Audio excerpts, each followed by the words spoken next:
يلا الفرصة جت لحد عندنا ورخصت وبقت مالية السوق. الكيلو ب5 جنيه وكيلو ونص ب10. هاتي الكمية اللي تكفيكي وابتدي اغسليها وشيلي منها الوردة الخضراء بتاعتها، وهتنزليها في حلة سليمة زي ما هي عشان نوفر وقت ومجهود. وغطي الحلة بتاعتك وارفعيها على النار حوالي نص ساعة لحد ما تتسلق. وما تقلقيش، الغطا كده كده هينزل لتحت. كل ما تستوي الغطا هينزل لتحت. بعد نص ساعة استوت معايا الطماطم بتاعتي، هبتدي اشيل المية الصفرة اللي نزلت منها، علشان المية الصفرة دي هتوفر عليا وقت ومجهود. لما هدلقها في الحوض هيفضل عندي لحم الطماطم بس، بدل ما اقعد استنى ان المية دي كلها تبتدي تتبخر تاني على البوتاجاز. بعد كده هتسيبيها تبرد، تضربيها في الخلاط او تضربي بالهاند بلندر وهي سخنة، مفيش مشكلة. المهم تنعميها كويس قوي، عشان كل ما هتنعمي عصير الطماطم في الضرب هيسهل عليكي في التصفية وما يطلعش منه هادر كتير. بعد ما ضربتها حلو بالهاند بلندر هنزلها على المصفى وابتدي اصفيها عشان تبقى جاهزة عندي للطبيخ على طول، ما تاخدش وقت معايا وتوفر عليا. لو انت جاية من شغلك او يوم مش فاضية تاخدي الكيس وتستخدميه على طول. شايفة التفل طلع عندي كمية قليلة، الكمية دي 15 كيلو من الطماطم، طلع عندي حبة التفل اللي انتوا شايفينهم دول. شايفينها تقيلة وحلوة ازاي؟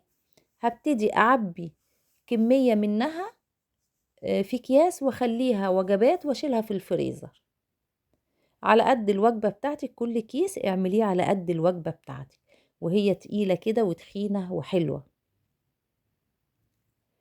وهاخد النص التاني هصلصه واعمله معجون صلصة طماطم زي ما انتوا شايفينه كده، وغطي الغطا وخليه وارب كده عشان البخار يطلع معاكي. ودي الكمية اللي انا عبيتها في اكياس للوجبات واحطها في الفريزر. وهنا هرفع بقى الحلة تاني على النار عشان تبتدي الطماطم تتصلص معايا. وما تنسيش توربي الغطا زي ما وريتك علشان ما تطرطش عليك تبهدلك المطبخ والبوتاجاز وتلسعك. وفي نفس الوقت الوربة الخفيفة دي هتخلي البخار يطلع منها، عشان كل ما تطلعي منها البخار وتجفي فيها كل ما هتعيش معاكي، وممكن تعيش معاكي سنة كاملة كمان. المهم ان احنا نحطها على النار، ما نخليش فيها ولا نقطة مية بعد كده، عشان هو ده نجاح صلصة الطماطم.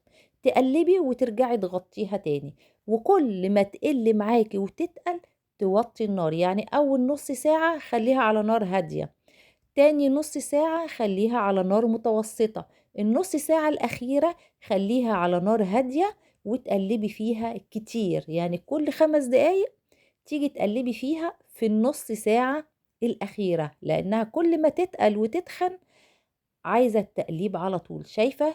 لحد ما تلاقيش فيها ولا نقطة مية خالص، وتلميها كده.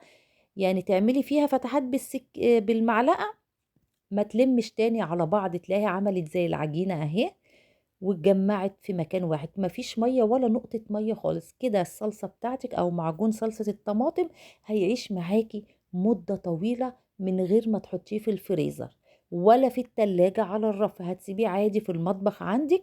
وحاجة تانية، تكوني غسلة البطرمانات بتاعتك كويس ومعقماها كويس بالمية المغلية، هتعيش معاكي بصراحة. انا مجربة مدة طويلة جدا، اكتر من 6 شهور، وفي المطبخ بتاعك جوه المطبخ بتاعك. بعد ما نعبي هنغطيها بالزيت ونكبس البطرمان بتاعنا كويس بالغطا. وبألف هنا وشفا. ما تنسوش بقى اللايك والشير والاشتراك والمتابعة، وسهلة بس جميلة.